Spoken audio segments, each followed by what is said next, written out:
এই মাহফিলের মধ্যে এসেছেন, কিন্তু বন্ধু এই ত্রিপুরা রাজ্যের মধ্যে আপনি যে জায়গা থেকে এসেছেন ওই জায়গার মধ্যে কিন্তু আরো অগণন মানুষ আছে। কথা বলেন আছে না নাই? বলেন আছে না নাই? তারা কেন আসতে পারলেন না? এখন পর্যন্ত দোকানের মধ্যে অনেক মানুষ আছে, মাহফিলের মধ্যে বসতে পারলেন না, রাস্তার মধ্যে ঘুরতেছে, ঢুকতে পারতেছেন না, এমন মানুষ আছে কি নাই? জোরে বলেন। আসতে পারলেন কারণ কি? কিসের জন্য পারলেন? যারা দাঁড়াইয়া শুনতেছে, আপনারা নিয়ত করেছেন মোনাজাত না হওয়া পর্যন্ত আমরা কেউ যাব না, তোতা পাখির মতো তাকাইয়া তাকাইয়া শুনতেছেন। কারণ কি বন্ধুগণ আমার? দাঁড়াইয়া দাঁড়াইয়া শুনতেছি, বসার জায়গা নাই, তারপরেও শুনতেছি, যাব না। আমার বন্ধুগণ অনেক মানুষ এদিক ওদিক ঘোরাফেরা করে, কেউ মোবাইলের মধ্যে ব্যস্ত, ইউটিউবের মধ্যে ব্যস্ত, ফেসবুকের মধ্যে ব্যস্ত। আমার বন্ধুগণ এক একজন এক এক কর্মের মধ্যে ব্যস্ত, কেউ দোকানদারির মধ্যে ব্যস্ত, কিন্তু মাহফিলে আসতে পারে নাই। আপনারা আসতে পেরেছেন, স্পষ্ট কথা বন্ধুগণ। তার মানে বোঝা গেল আপনাদের পিছনেও আপনাদের মা বাবার দোয়া আছে। চিল্লাইয়া বলেন সুবহানাল্লাহ।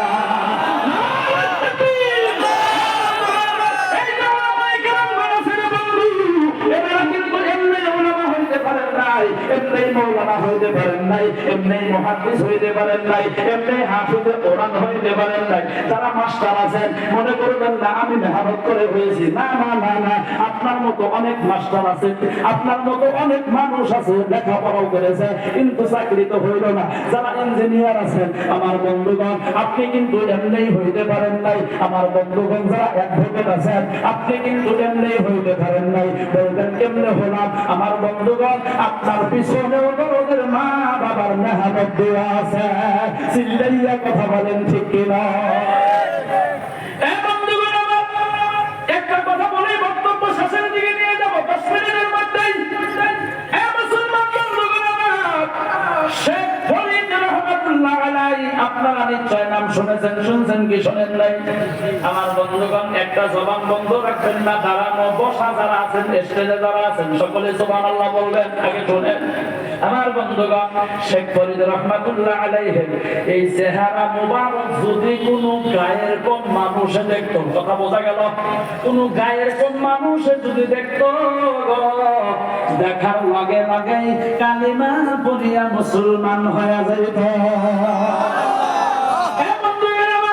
শেখ ফরিদের নামে বিচার, তোমাকে দেখলে কালিমা গ্রহণ করে বিচার ডাকা হলো। আমার বন্ধুগণ প্রায় 30 থেকে 35 জন শিক্ষিত মানুষ একত্রিত হয়ে গেল।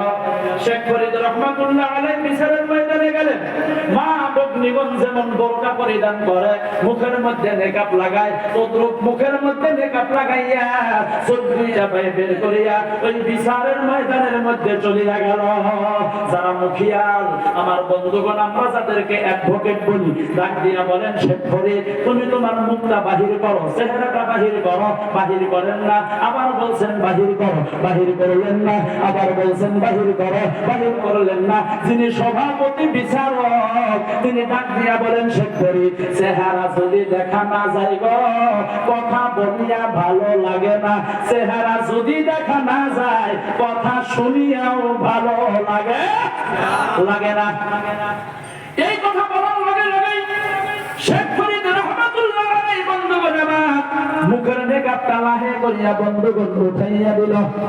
আমার বন্ধুগণ মুখের নেকাবটা উঠাইয়া দেওয়ার লগে লগে 1 মিনিট লাগে নাই। 1 মিনিট কেন, 1 সেকেন্ড লাগে নাই। 1 সেকেন্ড কেন? 1 সেকেন্ডকে যদি 100 ভাগে ভাগ করা হয় 1 ন্যানো সেকেন্ড বলা হয়। 1 ন্যানো সেকেন্ডকে যদি বন্ধু 100 ভাগে ভাগ করা হয় 1 মাইক্রো সেকেন্ড বলা হয়। আমার বন্ধুগণ চেহারাটা বাহির করার লগে লগে 1 মাইক্রো সেকেন্ড সময় লাগে নাই।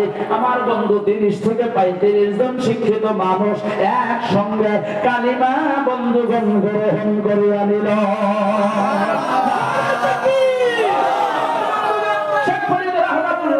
বাড়ির মধ্যে চলে গেল, তামাম খুশি। মা ডাক দিয়া বলে বাবা তুমি এত খুশি কেন? কারণ কি? সন্তান বলে মা আজকে আমার হাতের মধ্যে অনেকগুলা শিক্ষিত মানুষ হাত লাগাইয়া কালিমা গ্রহণ করেছে, সেই জন্য খুশি। মা ডাক দিয়া বলে বাবা অহংকার করিও না, কারণ অহংকারে অধঃপতন হয়। জোরে বলেন ঠিক কি নয়? কেন মা, কেন কি হলো? বলে তুমি এত বড় হইয়া গেলা, তুমি তোমার জন্য হইতে পারো নাই। বলে কেমনে হলাম? বলে আমি মায়ের জন্য এত বড় হয়েছ। মা বলো কি? আল্লাহ আল্লাহ জিকির করি আমি, নফল নামাজ পড়ি আমি, তাহাজ্জুদ পড়ি আমি, ইশরাক নামাজ পড়ি আমি, আল্লাহর হুকুম মানি আমি, নবীজি সাল্লাল্লাহু আলাইহি ওয়াসাল্লামের সুন্নতে তরিকা মতো চলি আমি। আমার জন্য হইতে পারি নাই, কেমনে হলাম? মা ডাক দিয়া বলে বাবা তুমি এত বড় হয়েছো, মনোযোগ দিয়া শোনো। তুমি যখন আমার গর্ভের মধ্যে ছিলা, পেটের মধ্যে ছিলা, আল্লাহর কসম করে বলি গো, একটা দিন আমি তাহাজ্জুদ নামাজ পড়া বাদ দেই না। তাহাজ্জুদ পড়া বাদ দেই নাই। এ বাবা আরো শোনো, প্রত্যেকদিন তাহাজ্জুদ পড়া পড়ে আল্লাহর কাছে দুটি হাত উত্তোলন করে দোয়া করেছি, মাবুদ গো, আমার গর্ভে থেকে যে সন্তান আসুক না কেন, ছেলে হোক নাই বা মেয়ে হোক, আল্লাহ তুমি তোমার খাস বান্দা হিসাবে কবুল করে আনিও। বন্ধুগণ আমার, চিল্লাইয়া বলেন মা দোয়া করলে আল্লাহ ওই দোয়া কবুল করে না করে না গো? আরো জোরে বলেন করেন না করেন না? আল্লাহ তাআলা ডাইরেক্ট কবুল করে, কোনো সন্দেহ নাই। আমার বন্ধুগণ, মা আরো বলতেছেন বাবা মনোযোগ দিয়ে শোনো, তুমি যখন দুনিয়ার মধ্যে জন্মগ্রহণ